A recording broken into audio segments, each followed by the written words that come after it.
जय श्री राधे। पूज्य श्री सद्गुरुदेव भगवान के चरणों में प्रणाम। परिवार के मुखिया श्री राधा बाबा पुस्तक से। पूज्य बाबा कहते हैं, चाहने पर भगवान की कृपा जरूर मिलेगी। भगवान की कृपा का स्वभाव है, उसी को मिलती है जो चाहता है। पर यह देखते रहना चाहिए कि तुम सचमुच चाह रहे हो या तुम्हारा मन तुमको धोखा दे रहा है, क्योंकि कृपा को चाहने वाला कृपा को ही देखता है। कृपा को ग्रहण करने के लिए खाली खाली कृपा की ही याद रहेगी, जगत भूल जाएगा। ऐसा ही नियम है। उसके प्रवाह में डूब जाने पर कभी कोई निकलता ही नहीं, या खाली खाली इसके इर्द गिर्द कृपा ही कृपा दिखती है। देखिए, संसार में कितने भी मनुष्य हों, पशु पक्षी कोई भी योनि हो, कैसे भी हों, कितने भी उपेक्षित हों, भगवान की कृपा तो लहराती ही रहती है, समुद्र की भांति। पर मनुष्य योनि में जन्म पा लेने पर उस कृपा को अनुभव करने का जैसे अधिकार मिल जाता है। अगर तुम मनुष्य बन गए तो भगवान के अयाचित कृपा का अनुभव कर जन्म सफल कर सकते हो। सब पर समान भाव से भगवान की कृपा निरंतर बरसती रहती है, पर सबसे बड़ी त्रुटि हम लोगों में ये है कि हमें अवकाश कहाँ है कि हम उस कृपा का अनुभव कर सकें। भेड़ की तरह हमारी भी आदत है कि अगर एक भेड़ कुएं में कूदेगी तो सब कूद जाएंगी। हम 50-60 वर्ष पहले की बात याद करते हैं तो लगता है कि एक ही चीज का बोलबाला था, जैसे तैसे पैसा कमाओ और मनमाना जीवन बिताओ। अभी आपको भान नहीं हो रहा है, पर मनुष्य जीवन का सबसे बड़ा दुरुपयोग यही है। मुझे कुछ फर्क नहीं पड़ता, पर उस समय की बात याद करके कह रहा हूं कि मनुष्य कितना नीचे से नीचे चला जाता था। भगवान की कृपा में एक ऐसी चीज भरी है जो सचमुच एक बार भी अनुभव कर लेगा, उसकी आंख कभी किसी दूसरी ओर जा ही नहीं सकती। आंख में पहले तो भगवान ही भगवान भर जाते हैं, पर अगर ऐसा नहीं हो सका, भगवान की कृपा में स्नान नहीं कर सकी आंखें, तो कोई बात नहीं। भगवान तो जैसे आकुल प्राणों से प्रतीक्षा करते रहते हैं कि कब ये हमारी ओर देखे और मैं कृपा के समुद्र में डुबोकर इसके दुखों का सदा के लिए नाश कर दूं। पर हम यूं ही अपना जीवन खो देते हैं, दिशा बदलती रहती है। इतने में मृत्यु का समय आ जाता है, जीवन समाप्त हो जाता है। हमारा जीवन 62 या 63 वर्ष ऐसा बीता है जिसमें एक भी अवसर ऐसा नहीं आया जिसमें हमने भगवान की ओर देखा हो और निराशा हुई हो। बचपन में कम से कम 500-600 बार हमने भगवान को पुकारा है। बिल्कुल बचपन में हमने भगवान को पुकारा जैसे मिटाने वाले रबर की इच्छा हुई कि हमको रबड़ चाहिए, पर कहेंगे नहीं। दूसरे या तीसरे दिन मैया नदी में स्नान करने जा रही थी। सब सामान बेचने वाले बैठे थे। मैया कहती, बेटा जो जरूरत हो ले लो। हमारी इच्छा तो रबर लेने की थी, मगर कहना था नहीं। थोड़ी ही देर में मैया ने कहा, अच्छा तुझे रबड़ की जरूरत हो तो ले ले।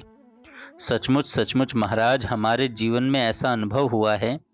मैं काष्ठ मौन होने जा रहा हूं। बोलने की आवश्यकता है नहीं, कुछ चाहिए नहीं। अपनी मौज में हम बहेंगे।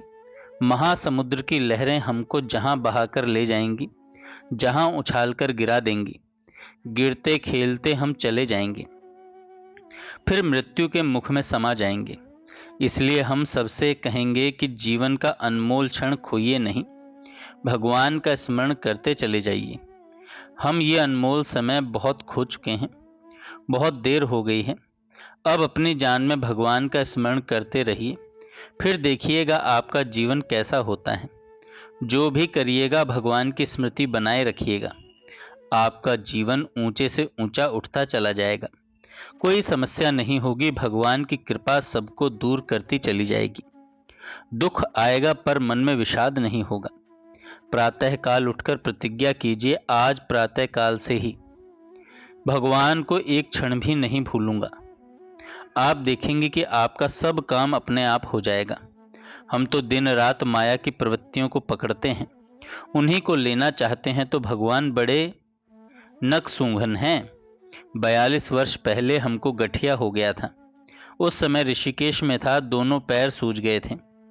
उठ बैठ नहीं पाता था तो मेरे मुंह से हाय तौबा नहीं मची। एक दिन भी नींद नहीं आई।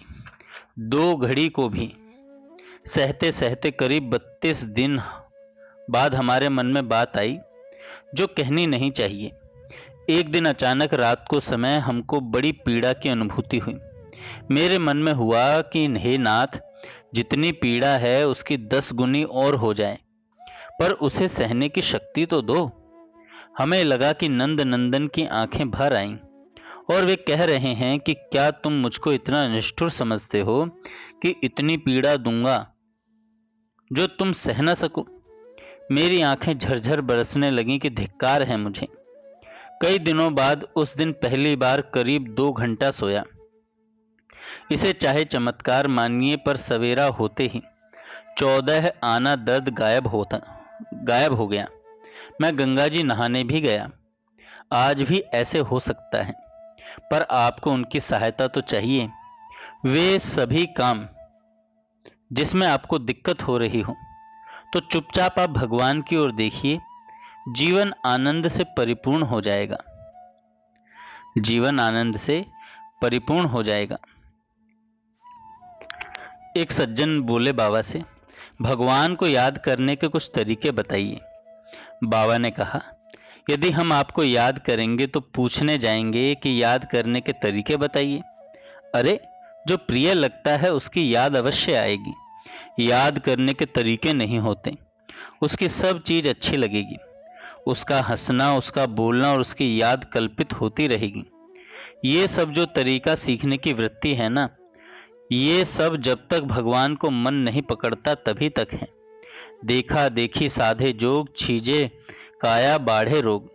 वास्तव में तो हम बहुत ही सूखे आदमी हैं। आप भी मौलिक रूप से सूखे हैं। किनारे पर बैठकर छप छप करते हैं और सोचते हैं कि हम गंगा नहा रहे हैं, पर तुम सब टब में नहा रहे हो, गंगा जी में नहीं। सच्चाई भीतर बाहर अगर एक हो, मन एक सा हो, तो फिर प्रश्नोत्तरी का अवकाश ही नहीं है। जय श्री राधे।